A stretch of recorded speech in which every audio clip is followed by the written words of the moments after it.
நம்ம கூட ஒரு அக்காவோ, தங்கச்சியோ பிறக்கலையேன்னு எவ்வளோ பேர் வருத்தப்படுறீங்கன்றத சொல்லுங்க. ஆனா எனக்குலாம் ரொம்ப வருத்தம் இருக்கு.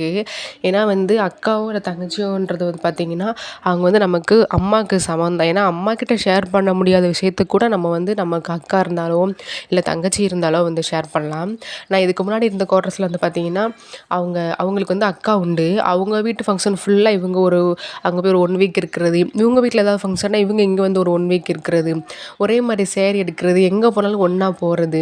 இவங்க குழந்தைக்கு பர்த்டே அப்படின்னா, அவங்க குழந்தைக்கு சேர்த்து ட்ரெஸ் எடுப்பாங்க. அதேமாரி அவங்களுக்கும் குழந்தைக்கு பர்த்டே அப்படின்னா, இவங்க குழந்தைக்கும் சேர்த்து ட்ரெஸ் எடுப்பாங்க. அந்த குழந்தைங்களுமே பார்த்தீங்கன்னா, அம்மா, அப்பான்னு தான் கூப்பிடும். பெரியம்மா, சித்தின்னு கூப்பிடாம அவங்களுடைய சித்தியோ, இல்ல பெரியம்மாவையோ அம்மா, அம்மான்னு தான் வந்து கூப்பிடும். அதெல்லாம் பார்க்கும்போதே ரொம்ப சந்தோஷமா வந்து இருக்கும். அதேமாரி சந்தோஷத்துக்கு மட்டும் இல்ல, நம்ம வந்து சில விஷயங்கள நம்ம பேரண்ட்ஸ்ட்ட வந்து ஷேர் பண்ண முடியாது. ஆனா வந்து தைரியமா அக்காகிட்ட வந்து ஷேர் பண்ணலாம். இந்த மாரி எவ்வளோ பேர் ஃபீல் பண்றீங்க?